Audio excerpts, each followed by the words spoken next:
The Frames Per Second podcast.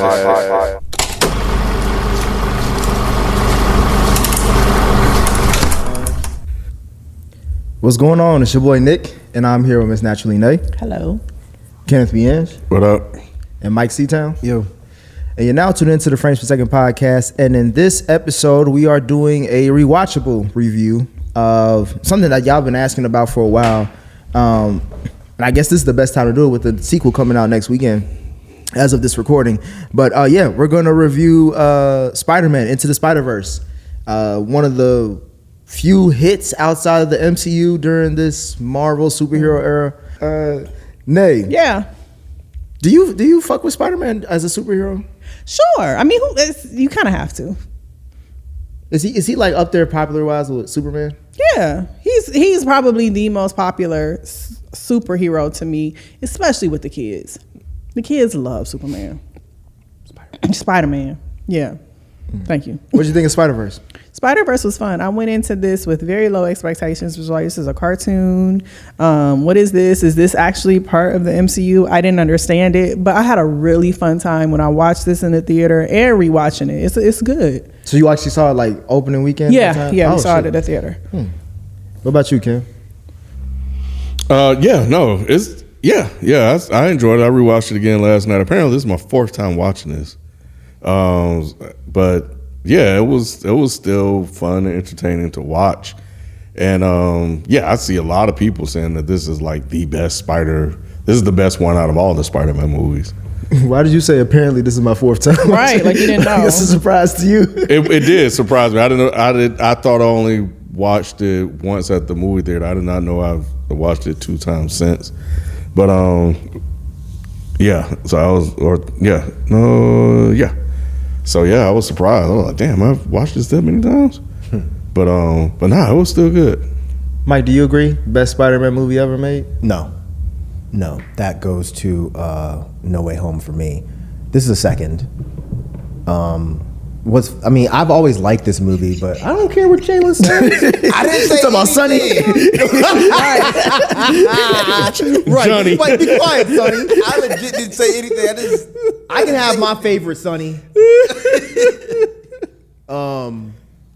But yeah, I mean, it's really well written and it feels like a comic book when you're watching it. So yeah, it's good. It really it's really does. good. I want to say it's probably my top 3. I really liked Homecoming. Homecoming was like, to me, the best Spider-Man. I don't say it's a top 3, like. It ain't before, right? No, I'm saying You always do this, bro. I'm talking about out of all the Spider-Man movies. I know, but there ain't but like, what is there, like I think he's 7, including all I'm of talking them. about all of them. Like Oh, Tobey okay. Maguire. There still ain't that damn It's many. not that many for it. They have a top 3 It was You have a top 3 out of 7, can't you? out of 7. That's half. That's fucking half. all right. I like half No, of them. wait. It's really good, Mike. All right, I'll say that then. Shit, damn. Yeah, I fuck with it. I wish I envy anybody who saw it in theaters at the time because I came late to the movies. Like seeing this. Like I saw it like when it came out on digital and stuff. Because I didn't know because like you said, they like like one of them cartoon movies that come out in theaters and like I don't know if this is for kids or if this is better than that, but. When I heard the reception of it, like I'm like, oh, okay, let me check it out. And then when I saw it, I'm like, shit, that sucks. I missed it. Yeah. And that's why I was so happy that the sequel's coming out, so I can do that. It was in 3D too, and I actually really enjoyed it in 3D. Really? Yeah, Rod hated it because he hates the 3D glasses, but I'm with Rod. yeah, I I like actually 3D. thought this was fun to watch in 3D. But they did take their time with this one. I mean, the cast first one was amazing. The first one came out in 2018, Wow. and so yeah, it's been. You see it? Yeah, this movie came out 2018, so this is 5 years later. That's Damn. crazy. I didn't realize You don't it was feel that like old. it's the pandemic, the pandemic timeline. That was the blip. Yeah, that's really like a blip. I look at things like that, like Yeah, it's like bro. Endgame was on some shit. So those people ain't coming back. See, you could have just stopped. You could have just stopped. You could have just stopped, man. But he didn't. He decided not to. Damn. You said Okay. Dr. Fauci smokes.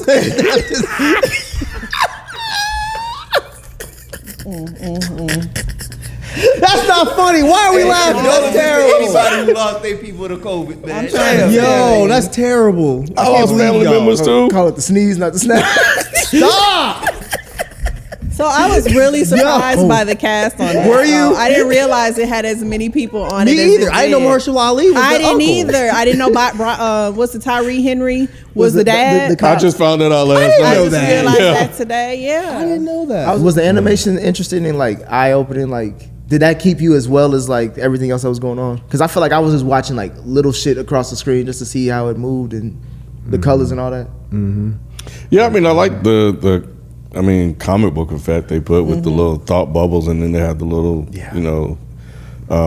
words written on the screen that's supposed to grab captions and stuff like that. I thought that was dope. I thought it was gonna throw me off, but it went so well with the actual story that it just lent itself to you feeling like you're reading a comic book. And also, I feel like at this point in time, a lot of shows and stuff have incorporated like text bubbles and stuff where you're like used to reading stuff or seeing stuff. So it may have just been the perfect timing for that too. But I did like how it was the comic book little side notes or like in bubble thoughts of them. Like that's really dope. But then we cut to seeing a kid who's getting ready for his day, not knowing his life is about to change forever, in Miles Morales. Ken, what did you think of Miles Morales? Yeah, I mean, I liked him. You know, I loved his journey, in this movie as well. So I thought they did a good job of kind of introducing us to him, showing what he was into and stuff like that. So kind of speeding us along into what type of guy we're dealing with, and we're going to get to know as we move forward. So yeah, he was good. What about you, Mike? What I think about Miles Morales. So I didn't read the Miles Morales comics. That was after I stopped reading comic books. Nate, what did you think about Miles? I mean, never mind. What did I think about who? Miles. No, it was cool. I liked seeing. I like the multicultural aspects. I like seeing a little black boy and his ones, in Brooklyn. It felt very New York. Is he claimed as a black Spider-Man or is he a Hispanic? African American Spider-Man. But he's half. So I felt like they cheated. But yes, they do claim him as a black Spider-Man. So what about the other side? Do they claim him too? Afro Latino. He's still black. FIFO's black. He's black. What do you think of Uncle Aaron, Ken? I liked him. Yeah, I liked Uncle Aaron. Everybody kind of has that cool uncle, that's so different from your dad, and that, will take you on this wing and talk to you differently. So yeah, I thought his uncle was dope. You got an uncle like that, Mike? Yeah. He would never hear this, but my Uncle Kimaru was like that. He's the cool uncle, And he would be a little bit more vulgar about like, how do I get the girl, but he is definitely. I love all my uncles, but he's the cool one. But yeah, I liked Uncle Aaron. I thought it was dope. He goes over his house and he's over there playing Biggie, and he knows about graffiti and all that. I thought that was cool. You fucked with Mahershala Ali in this role? Didn't realize it was him. That's crazy. I didn't. I could tell with the bald head. As soon as I heard, I was like, "That's Mahershala." But Mahershala Ali, I've only seen a few interviews, but typically in movies, I just feel like he's the kind of like, he's such an amazing actor. I feel like he's very proper. Yeah. So he's more proper than his roles. Yeah, chill out, bro. Wouldn't expect that to be from him, but just shows how good he is, even as a voice actor. I think as a voice actor too, because he also had to play Prowler, which has a more doesn't he have more medicine voice? It was like trying to make you sure you distinguish between the two. But he just sounded so street. I'm just not used to it. That's all. But Mahershala Ali is dope as fuck in general. So. He is. Like, what did you think of Peter B. Parker? Portly Parker. Oh, I liked him. I think the way they wrote this character is exactly how I would figure an adult Peter Parker would be from reading the books. It seemed like he would end up being a fuck up. Absolutely. Why? Because he tried to save so many people? That, and it seemed like when it came to his personal relationships, he never made the right decisions because they always played to the fact that he was a kid. Now the Tom Holland one, Tom Holland? Yeah, Tom Holland one is pretty spot on. Like, you see how he ends up fucking everything up because he always makes bad decisions, even though he's a good-hearted kid. So when they showed this version of Peter Parker, I was like, that makes sense. He would end up being a slightly overweight dude by himself in a little-ass apartment eating pizza because he fucked everything up. Did you like how they humanized him, Nate? I did. I never again, because I'm not into the comics, I never even thought about Peter Parker like that. If anything, I felt like the sense of humor was in line with what I would expect Peter Parker to be as an adult. But even not really having that level of context for like Peter's poor decision making, it still wasn't surprising though. Yeah, it wasn't surprising, but his sense of humor, even with the blonde Peter Parker, the sense of humor still kind of was what I expected. Did you fuck with him, Ken? He was all right. I like the fact that he was flawed and a fuck up, because it didn't make it easy for Miles, to have a person there that's gonna be like, even though the guy tried to teach him, but it's coming from somebody that isn't really all that good too. So it prevented, additional conflict for him. I find him very realistic, like Mike said, and I love how they kind of mix some of the movie stuff with it too, with his story. That's it feel like it was kind of more similar to the Tobey Maguire story, like how they kind of fell out or whatever. And I really like how he kind of gets. It doesn't even seem like he does Spider-Man for anybody, but just because this gets me out the house. Like, I'm really just a nobody.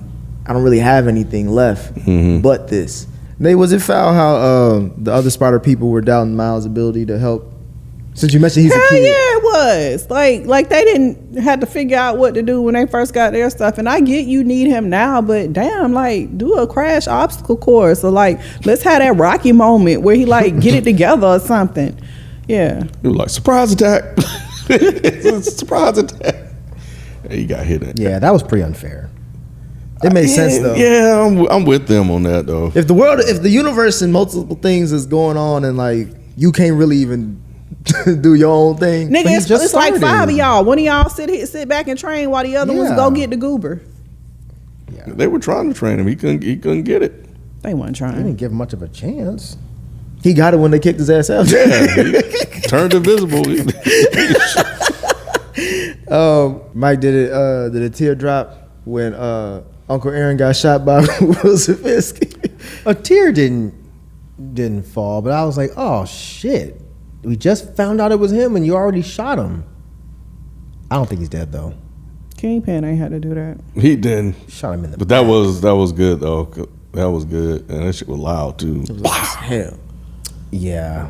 Now that I know it's Mahershala Ali, I don't think he's dead either. He's not dead. I hope bet you not. he'll be back. Because they never showed a funeral or anything like that. It was never that moment where you lay him to rest or anything like that. So no, I hope he's not. Maybe his daddy didn't give a fuck about burying his uncle like that. Seems like his brother would have.